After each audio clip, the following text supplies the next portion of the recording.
मेरे सभी साथियों को मेरा नमस्कार, सबको मेरा प्रणाम। आज की मीटिंग का कोई एजेंडा नहीं था, जैसे कि अभी सौरभ ने बताया। कई दिन हो गए थे मिले हुए, तो मैंने कहा कि सभी एमएलए, सभी काउंसलर्स, कैंडिडेट्स, जितने हमारे नेतागण हैं, सबके साथ एक बारी मीटिंग की जाए। तो आज आप सब लोगों के साथ मुलाकात करने के लिए बुलाया था। इसी बीच जैसे सौरभ ने बताया, परसों सौरभ भारद्वाज के यहाँ रेड हो गई। तो अगर आपने सौरभ भारद्वाज की कल पीसी सुनी हो तो आपको पता चलेगा कि रेड के दौरान क्या क्या हुआ। सुबह 7 बजे के करीब आए थे, लगभग 7 सवा 7 बजे इनके घर आए। पूरा दिन छानबीन की, स्टेटमेंट रिकॉर्ड किया और लगभग शाम को 8 बजे तक उन्होंने अपना स्टेटमेंट फाइनल कर दिया और फिर बोले अब हम जा रहे हैं। तो लगभग वाइंड अप करने जा रहे थे। उतने में वहाँ जो उनका हेड था, असिस्टेंट डायरेक्टर कोई, उसने जो स्टेटमेंट रिकॉर्ड किया था वो अपने सीनियर ऑफिसर को भेज दिया और बोला जी ये स्टेटमेंट है, ठीक है।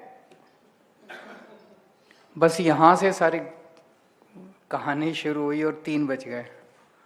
तो उसने वापस जो भी कहा उसको, तो ये सौरभ के पास आए और सौरभ को बोले जी ये जो स्टेटमेंट है बहुत लंबा है, इतना लंबा स्टेटमेंट कोई फायदा नहीं है, तो इसमें से अननेसेसरी पोर्शन हटा देते हैं। तो ये पैराग्राफ हटा दो, ये पैराग्राफ हटा दो, ये पैराग्राफ हटा दो, यहाँ पे ये लिख दो, यहाँ पे ये लिख दो। तो सौरभ ने कहा भाई ये तो मेरा स्टेटमेंट है, मैं जो मर्जी बोलूं, आप ऐसे कैसे कह सकते हो। जैसे उसमें स्टेटमेंट के अंदर कई जगह इसने जिक्र किया कि फलाने फलाने दिन मीटिंग हुई, मीटिंग में मैंने ये डायरेक्शन दिए। उसने कहा ये सब लिखने की क्या जरूरत है। वो इसके पक्ष में सबूत था वो कि भाई मीटिंग में मैंने ये उन्होंने कहा ये हटा दो, ये इसने मना कर दिया। जब इसने मना कर दिया तो फिर इस पे दबाव बनाने लगे और इनडायरेक्ट तरीके से धमकी देने लगे कि भाई अगर आप ये नहीं करोगे तो आपके लिए सही नहीं होगा, कि मतलब आपको अरेस्ट कर लेंगे फिर हम लोग। वहां सौरभ भारद्वाज ने साफ साफ बोला जी देखो मैं तो मन बना के बैठा हूं कि 2 साल तो जेल जाना ही जाना है।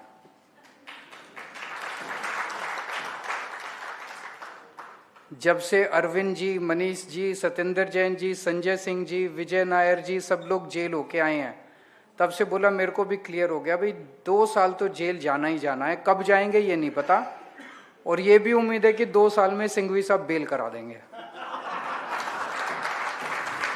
यही बोला, ये इसने ईडी वालों को बोला जी देखो फिर गिरफ्तार करना है तो अभी चलो। फिर इन्होंने डराने के लिए इनकी वाइफ को बोला, तो शायद इन्होंने अपनी वाइफ को भी तैयार कर रखा था। इनकी वाइफ बोले जी ये कभी घर नहीं आता, कभी घर में नहीं रहता, ले जाओ इसको, कोई फर्क नहीं पड़ना। और इनकी बच्ची भी तैयार बैठी थी। तो इनके घर के सब लोग तैयार थे, ये डटे रहे।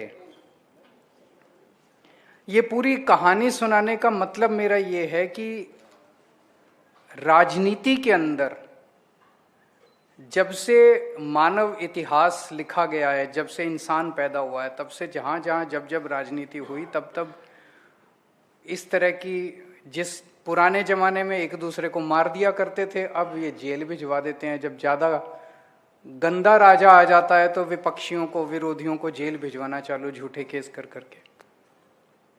मेरे पास कई लोग आते हैं जी सेटिंग कर लो इनसे, कॉम्प्रोमाइज कर लो।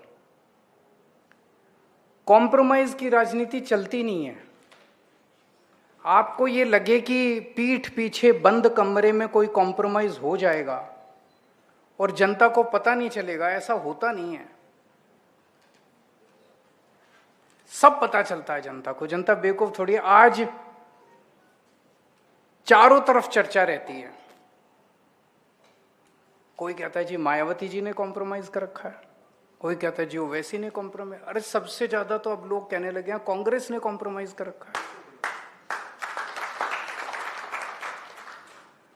अभी गोवा के अंदर हमारी टीम बता रही थी, गोवा में मैं बात कर रहा था, गोवा में जब हम लोगों के बीच में जा रहे हैं, लोग कह रहे हैं कि जी आपके 5 सबसे बड़े नेता जेल हो आए, बीजेपी ने आपके 5 सबसे बड़े नेताओं को जेल भेज दिया, ऐसा क्यों है कि कांग्रेस का एक भी नेता जेल नहीं गया? भाई ये इतना शोर मचा रहे हैं, नेशनल हेराल्ड हो गया, नेशनल हेराल्ड हो गया, नेशनल हेराल्ड हो गया। मेरे को नहीं पता क्या है नेशनल हेराल्ड, मैंने इंटरनेट पे जाके पढ़ा क्या है नेशनल हेराल्ड। सुनने में तो काफी खतरनाक लगता है, जो उसके फैक्ट्स हैं उससे तो लगता है कि ओपन एंड शट केस है। हमारे को बिल्कुल फर्जी केस बना के, कंप्लीटली फर्जी केस बना के हमारे को इन्होंने जेल भेज दिया। उनमें से कोई, गांधी परिवार से कोई जेल नहीं गया अभी तक।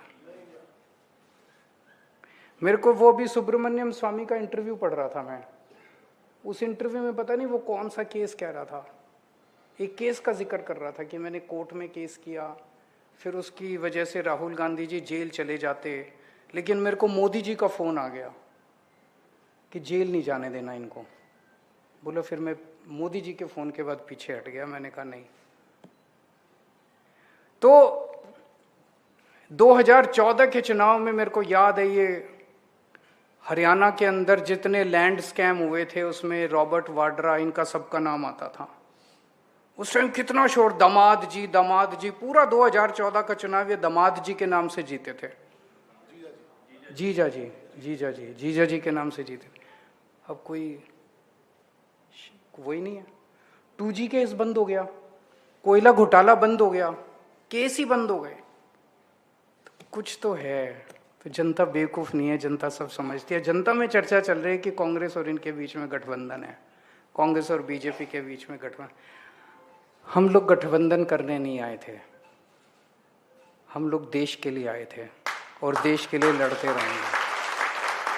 कभी कॉम्प्रोमाइज की राजनीति मत करना, देश की राजनीति करना। देश के लिए अगर कभी कॉम्प्रोमाइज करना पड़ा, हमारा सर कटा देंगे, कॉम्प्रोमाइज कर लेंगे, लेकिन अपने सत्ता के लिए, पार्टी के लिए, अपने लिए, परिवार के लिए कॉम्प्रोमाइज नहीं करेंगे। वहां किसी किस्म का कॉम्प्रोमाइज नहीं है। आज दिल्ली के अंदर पिछले 6 महीने से इनकी सरकार है। मैं भगवान में बड़ा यकीन रखता हूं और मैं समझता हूं भगवान जो करता है अच्छे के लिए करता है। आज 6 महीने में इन्होंने ऐसा हाल कर दिया दिल्ली के अंदर, ऐसा हाल कर दिया दिल्ली में। शायद भगवान यही दिखाना चाह रहा था कि आम आदमी पार्टी वाले कितने अच्छे थे। आज जनता याद कर रही है, याद कर रही है कि नहीं कर रही है? जनता याद कर रही है। मेरे पास अलग अलग लोग आते रहते हैं, काफी लोग आते हैं, मैं सबसे मिलता हूँ। कोई कहता है जी आज चुनाव हो जाए तो 60 से ज्यादा सीट आएगी, कोई कहता है जी 65 से, कोई कहता है जी 70 की 70 सीट आएगी आज अगर चुनाव हो जाए तो। इन्होंने क्या नहीं मतलब बिजली 10 साल से बिजली नहीं गई थी कि एक भी इलाके में। सारे इन्वर्टर वालों की दुकानें खुश हो गई थी, उन्होंने दोबारा दुकानें खुलवा दी सबकी। इतनी बिजली। मैं लुटियन दिल्ली में रहता हूं, जो कि बिल्कुल प्राइम एरिया है, प्रधानमंत्री का घर थोड़ी सी दूर, राष्ट्रपति भवन थोड़ी सी दूर। मेरे घर रोज 5-5 बार लाइट जाती है, कभी आधे घंटे के लिए, कभी 1 घंटे के लिए, कभी। बाकी दिल्ली का तो क्या हाल है। पूरी दिल्ली में बिजली जा रही है। बच्चों की फीस बढ़ गई, प्राइवेट स्कूल के अंदर इतनी बच्चों की फीस बढ़ गई, सड़कें टूटी पड़ी है। एक बारिश में पूरी दिल्ली का बुरा हाल हो जाता है। सीवर जाम पड़े हैं, जहां पानी देकर दिल भिजवाया था वहां पानी नहीं आ रहा। अब लोगों का बहुत बुरा हाल हो गया। झुग्गियां तोड़ रहे हैं, चारों तरफ झुग्गियां तोड़ रहे हैं। रेडी वालों को, गरीबों का तो जीना हराम कर दिया इन लोगों ने। तो दोस्तों, जो 15 साल में कांग्रेस का हाल हुआ था और जब हमारी सरकार बनी थी उस टाइम लोगों ने कहा था कांग्रेस को हटाना है। आज इन्होंने 6 महीने के अंदर दिल्ली का वो हाल कर दिया। लेकिन अब 5 साल बाद ही जनता को मौका मिलेगा इन लोगों को हटाने का। और पूरे देश का इन्होंने बुरा हाल कर दिया। अब तो ये ऑपरेशन सिंदूर के बाद और अब ये जो 50% टैरिफ लगाया, आज ही मैंने प्रेस कॉन्फ्रेंस की थी, पता नहीं आप में से कितने लोगों ने देखा।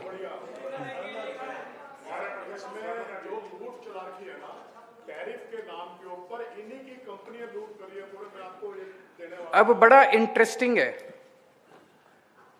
भाई, एक तरफ तो अमेरिका ने 50% टैरिफ लगा दिया हमारे ऊपर, उसकी वजह से हमारे देश में बहुत सारा जितना एक्सपोर्ट था वो सारा एक्सपोर्ट बंद हो गया, कंपनियां बंद हो जाएंगी, टेक्सटाइल की कंपनियां, ज्वेलरी की कंपनियां, जेम्स की कंपनियां, बहुत सारी कंपनियां बंद हो जाएंगी, लाखों लोग बेरोजगार हो जाएंगे।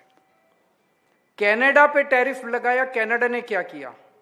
ट्रंप ने 25% टैरिफ लगाया, कनाडा ने 50% लगा दिया। 5 दिन के अंदर ट्रंप को झुकना पड़ा, अपना टैरिफ वापस लेना पड़ा। यूरोपियन यूनियन के ऊपर ट्रंप ने टैरिफ लगाया, यूरोपियन यूनियन ने दुगना टैरिफ लगा दिया, ट्रंप को झुकना पड़ा, ट्रंप ने वापस ले लिया। उधर और भी कई देश हैं, जिन जिन छोटे छोटे देशों के ऊपर ट्रंप ने टैरिफ लगाए, वो हमारे देश में प्रधानमंत्री जी क्या कर रहे हैं? ट्रंप ने 50% टैरिफ लगाया, मोदी जी ने हमारा जितना था वो भी जीरो कर दिया। जैसे कपास है, कपास यूएसए का किसान कपास अपनी इंडिया बेचना चाह रहा है, इंडिया में उसकी बिकती नहीं क्योंकि हमारा किसान, हमने 11% टैरिफ लगा रखा है। हमें भी उन ट्रंप ने 50% लगाया, हमें कपास के ऊपर 100% टैरिफ लगा देना चाहिए था।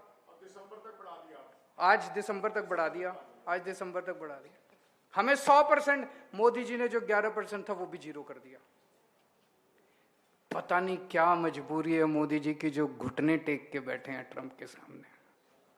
सबको पता है क्या मजबूरी है, सबको। एक आदमी के लिए उन्होंने पूरे देश को गिरवी रख दिया, एक आदमी के लिए पूरे देश को। तो मुझे लगता है इनके नंबर अब गिने चुने कुछ दिन के मेहमान हैं ये लोग, पूरा देश देख रहा है, और ये ऐसी अपनी दुर्गति बना के जाएंगे कि पूरे देश के अंदर काले अक्षरों से इन लोगों का नाम लिखा जाएगा। आप लोगों से मेरा एक ही निवेदन है, जनता के बीच में रहो। आने वाले समय में मेरे को पता चला ये बिजली की सब्सिडी भी खत्म करने जा रहे हैं। दिल्ली के अंदर जो फ्री बिजली मिल रही है ये इनको बहुत तकलीफ दे रही है। बिजली की सब्सिडी खत्म करने जा रहे हैं, फ्री बिजली बंद करने जा रहे हैं। जनता के बीच में रहो, जनता के सुख दुख में काम आओ, बस यही करते रहो। अभी भगवान ने आपको यही संदेश दिया है कि जब तक अगला चुनाव नहीं होता, अगले चुनाव में फिर आपको गवर्नेंस का मौका मिलेगा, तब तक जनता के बीच में रह के जनता के बीच में आप लोग काम करते रहें। समय समय पे हम इस तरह की मीटिंग्स करते रहेंगे, मुलाकात करते रहेंगे, एक दूसरे से मिलते रहेंगे। बहुत बहुत शुक्रिया।